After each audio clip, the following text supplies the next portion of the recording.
Vous avez soif? T'es con?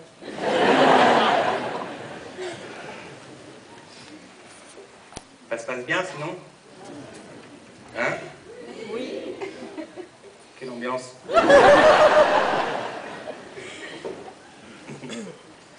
Pas trop chaud? Un petit peu là-haut, hein. Allez, la chaleur monte. Là, ça va. C'est vrai que les pauvres là-haut ont chaud.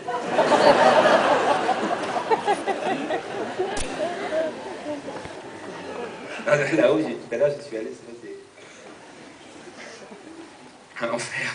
J'ai demandé au directeur, mais j'étais pour qu'on fasse monter en priorité les personnes âgées.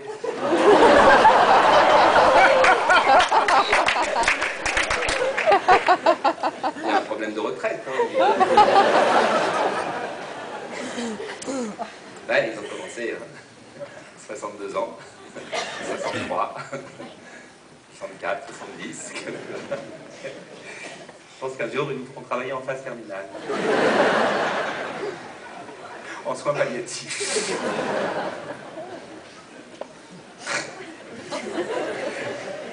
Et l'autre jour, Manuel Valls a dit il faut que les Français fassent un très très bon mondial pour qu'on passe la réforme des retraites en douceur.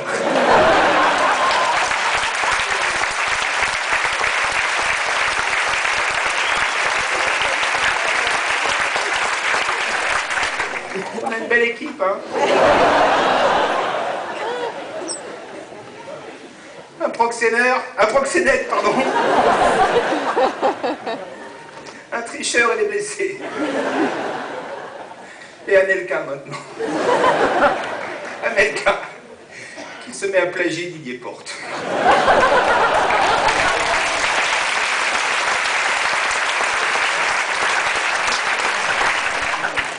Non, pour les gosses, c'est chiant, cette histoire de foot. Déjà l'histoire des prêtres pédophiles. Le foot, le catéchisme. Un vrai problème pour les occuper le mercredi.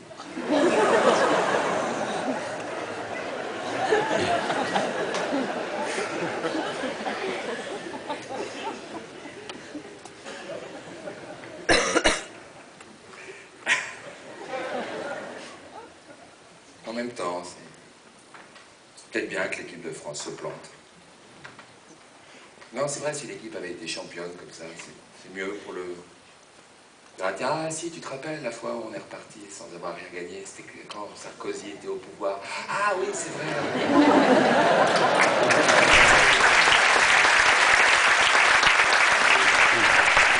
Moi je dis perdu pour perdu. Ce sera un vrai souvenir de merde, vous voyez. De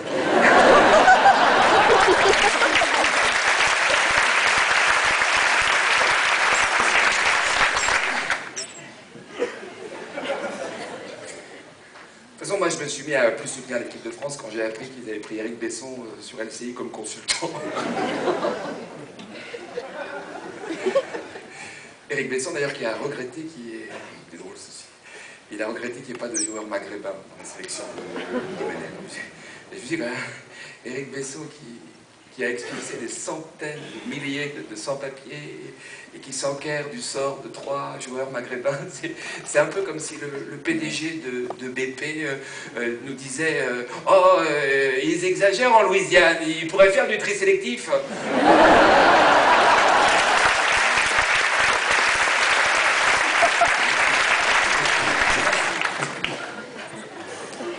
J'aime bien celle-là. C'est ma femme qui l'a trouvée, malheureusement. Il y a le cousin qui fait la mise en scène du spectacle.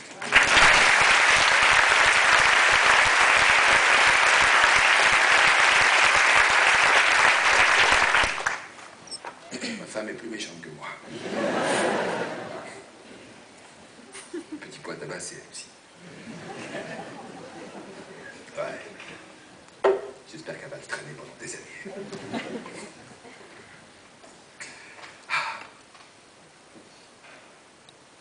Ah oui, j'ai oublié. Maintenant, c'est le moment intime du du spectacle. Parce que mes amis m'ont dit qu'il fallait que je vous parle de moi. Qui est le vrai Stéphane Guillon.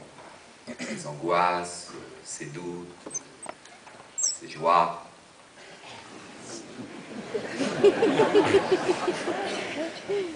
C'est-à-dire que l'intérêt de ce genre d'exercice, c'est qu'il faut avoir souffert un minimum. Vous voyez, une enfance pauvre, un père travesti, un oncle zoophile, quelque chose d'un peu...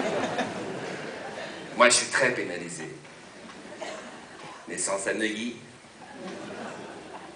père versaillais. Attendez, c'est pas fini. Mère niçoise. J'ai les trois. On parle souvent de problèmes d'intégration. Dans ma famille, on était trop bien intégrés. Trop bien intégrés.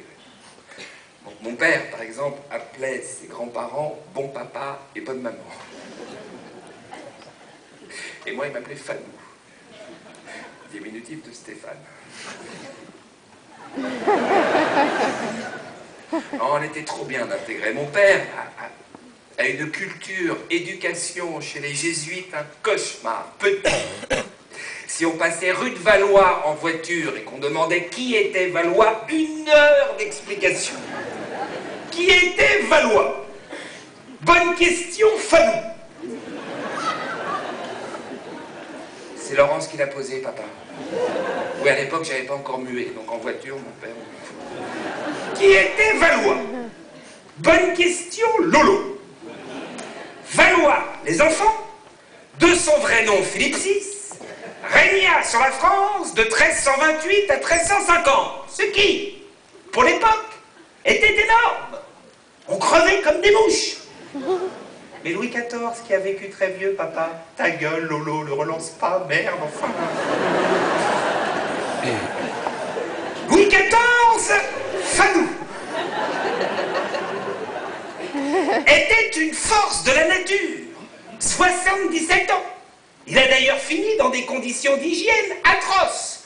Pour vous donner un exemple, merci Lolo, vraiment, merci, super. À la fin de sa vie, lorsqu'il buvait du vin, le liquide ressortait par le nez. On n'imagine pas ce que c'était. Si, papa, on imagine très bien. 1 heure d'explication. Entre-temps, nous étions arrivés rue Pasteur. Et comme ma sœur avait de nouveau ouvert sa bouche, mon père nous parlait des grandes épidémies, et notamment de la grippe espagnole, qui avait foudroyé en quelques semaines la mère de Mémé, sanglot de ma sœur, hypersensible, amoureuse de Clo-Clo et des produits Yves Rocher qu'elle commandait par correspondance, notamment une crème Yves Rocher aux chèvrefeuilles, contre l'acné qui sur elle produisait l'effet inverse. Un peu comme un engrais.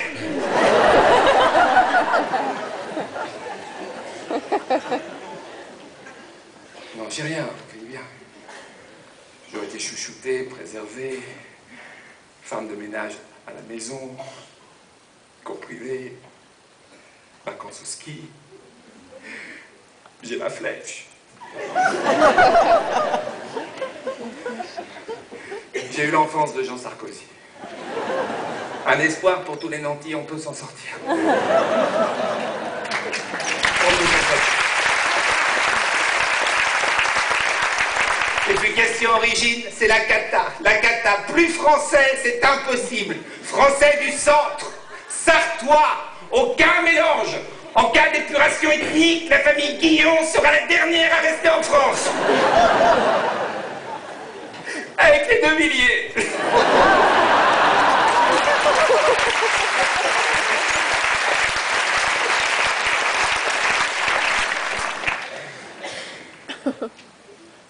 Mes ancêtres étaient sabotiers. Des sabots en bois, sur mesure. Moi, je fais des costards. J'ai jamais souffert, jamais.